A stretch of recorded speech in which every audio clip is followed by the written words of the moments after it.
Hey guys, if you don't know who I am, my name is Michelle and welcome to my channel. So this month is May, which is Asian Pacific Heritage Month, and I thought it'd be a great idea to kickstart my YouTube, I was about to say Instagram, YouTube back from like, I don't know, 5,000 years ago to post a video about it. So thanks to Jen I think it's okay, whatever. Thanks to Jen, she posted a video about being a Korean American. So I thought it would be a great idea to make a video about growing up as an a Chinese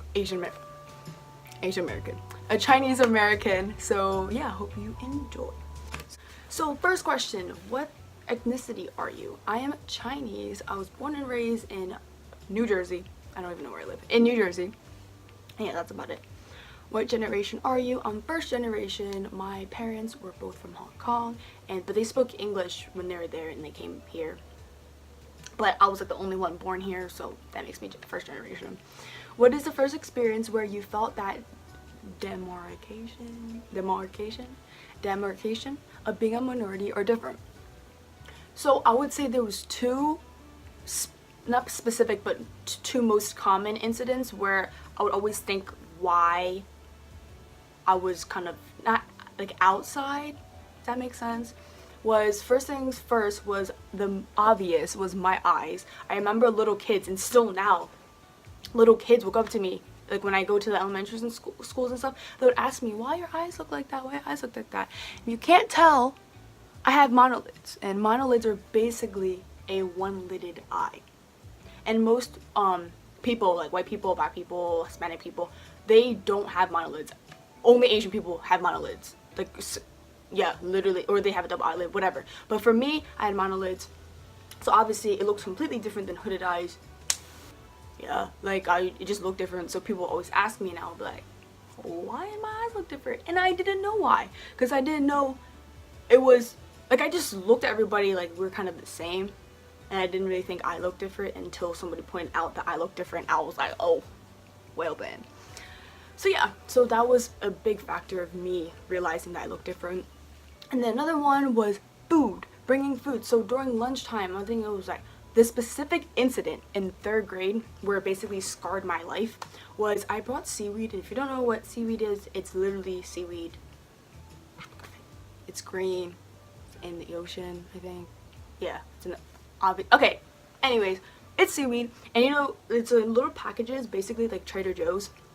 And just a clarification, I basically started that wave because if you now know, health gurus will always be snacking on seaweed, and I've been doing that since I was like 7. So, but anyways, so I would bring these seaweed snacks, and those were one of my favorite snacks along with other like Asian stuff, and it was delicious, and I still think it's amazing.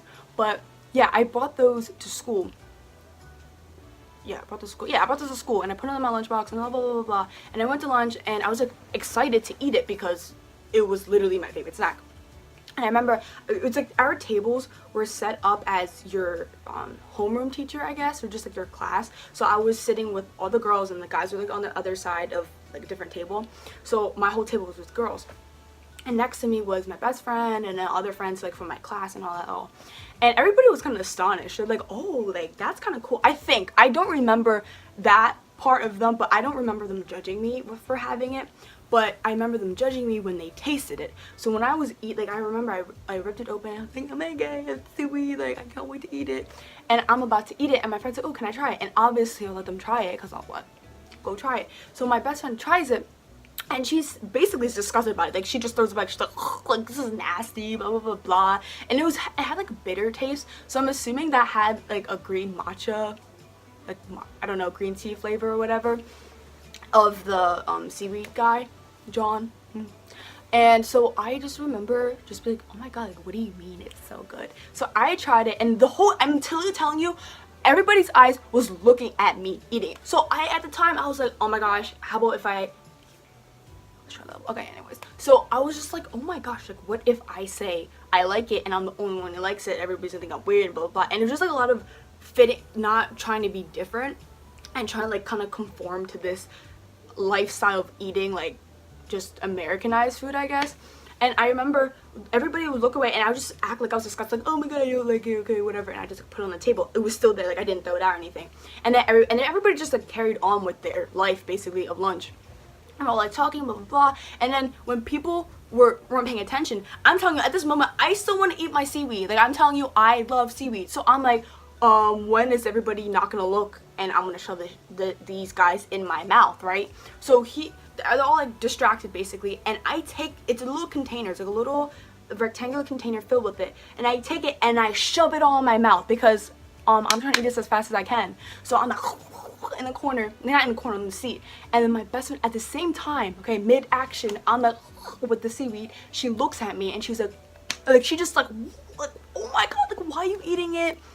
But obviously in third grade language, I don't remember, but she was just disgusted, and everybody obviously looked at me because she was like just shocked, like her wig was snatched. So they're all just looking at me, and I was like, oh my god, it's so gross, and I just spit it back out, and then I threw it out. But at that time, everybody was just so disgusted, so they literally moved. Like, so the cafeteria chair is like long, right, and it's split into two so it can fold, and I was like on this side, and literally everybody just moved to the other side, and I was like, oh my god, I have no friends.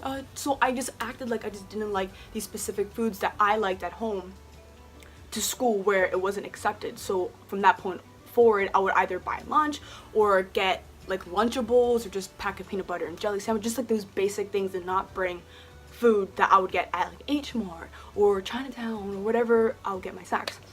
So yeah, those two were just really predominant, where I was like, oh my god, like I'm different. Yeah, I'm different. But yeah, that's where I really thought, I was like, okay, this something's off. Were you always proud of your heritage, or was there a time you rejected it? So I think for most of my life I rejected it, I guess. I guess it mean wasn't proud of. It was like different phases. So when I was younger, I didn't really think about race. I just was just living my life. I didn't know anybody was just different because of the way they looked. Until I think middle school was like 6th grade, where you had phases, at least for my area, I had phases where you're super proud to be Asian, but it was almost as if it was fake. And like now when I'm looking back at it, I remember I was like super proud for a year. Like a year I was like, yeah, like Asian power, blah blah blah, like I'm Asian, like blah blah blah, and everybody was like that. And then later on, maybe a year after, like 7th grade, yeah, it was 7th grade, where it was really almost as I said I was proud to be Asian, but at the same time I will make Asian jokes. So it was almost like a protection kind of mechanism, where I would say Asian jokes, basically racist jokes about myself, so these other people don't say it towards me. Like I'd rather be the one saying it before they say it. It's like, does that make sense? That's the way I did it, and I was just really uncomfortable when there's like an opportunity when someone can say like an Asian joke, like, oh, like do my homework, or you can get all A's because you're Asian. Like I will get a good grade, and I would bust my ass off to get that good grade, and somebody would be like, oh, well, just because you're Asian. Like, yeah, because I'm Asian, blah blah. But deep down I'm like, what the fuck, like I literally busted my ass off. So yeah, like I think it was a mix, and I felt like, I keep on saying like a lot, I'm so sorry, and I'm not editing this because I'm too lazy.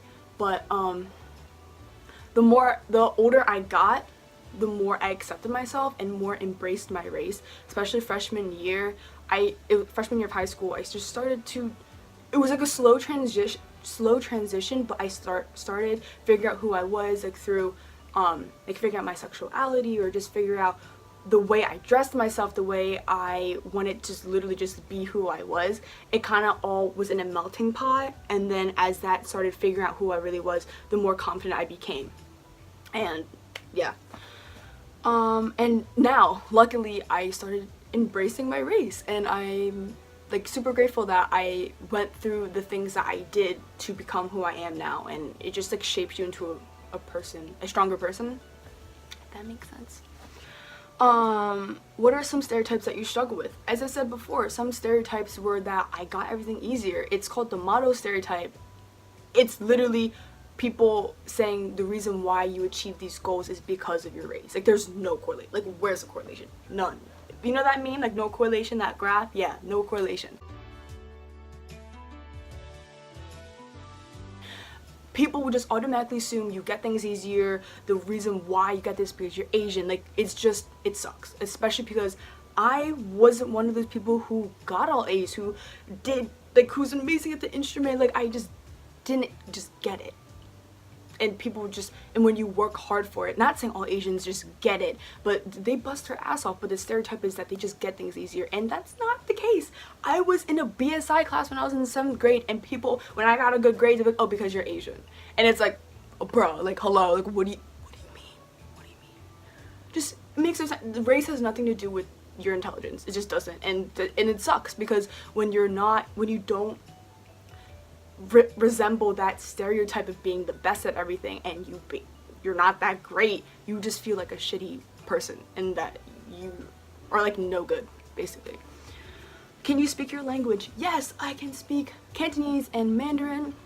Cantonese is my first language. I started speaking Cantonese, and Mandarin is like but I can talk a little bit, you know. When I go to China, I communicate, obviously communicate. I speak Cantonese in Hong Kong, and when I go to like Beijing or Hunan or Sichuan, whatever, I would speak Mandarin. At least I would try to attempt to. They obviously know that I suck at things, but they know I'm trying. So as long as you try, it's fine. How has being Asian American affected your relationship with being your parents? I honestly think it brought us closer. I just think it brought us closer, especially in Asian culture. I guess you don't really show your affection as much, and I feel like if I didn't live in America, I wouldn't be as affectionate and show more love. And it sounds really weirdly like Asians don't show affection. No, that's not what I'm saying. But in Asia, I guess you don't really show. Literally, you just don't really show. It's just a normal thing. You don't really show affection, and I'm just like total opposite. Like I show a lot of affection. I'm the one in the family who I hug my grandparents every time I see them. I'm like, I love you, and I make them say I love you. And now it's just like a custom. Like they'll just say I love you too, and it's so cute. It's like it's great. So I think it just brought us closer, for more Americanized, I guess. It's really hard. It's not really hard to explain. It's just how it is. They don't really show affection that much. How do you feel about your heritage now? Do you identify with it? Yes, I feel great with my heritage. I am a proud Chinese American. I identify as a Chinese American, as I said. Yeah, just identify as a Chinese American, and I'm so proud to say that now, because before I could never say that I was proud. Like I would be on Instagram, you know, those like Twitters, those hashtags like Asian something whatever, and you post like selfies. I always was like, oh my gosh, I wish I could do that, but I'm not proud, and it sucks. But now looking back, it's like that personal growth. So yeah, what is your favorite thing about being Asian American / your heritage? I think my favorite reason being Asian American is I can experience both cultures of like American and the Chinese culture. Like I live in America, but I go to China once a year at least. Yeah, normally I just go there for once a year. So when I'm in America, people look at me, oh, like she's Chinese, she's Asian. Like they don't look at me as an American, I guess. Like you see me like, oh, she's Asian. But when I go to China, they're like, oh, she's an American. And you're kind of just stuck between Asian and American. It's like, I'm both. So you kind of get the best of both worlds, and I'm not complaining about it. It's great. So yeah, that's my video about being Asian American, and I hope you enjoy it. And shout out to Jen M and Amy for making this happen, basically, because otherwise this would have been a mess. So yeah, I hope you guys enjoy the video, and like, subscribe, and do whatever, you know, YouTube people do. So yeah, thank you so much.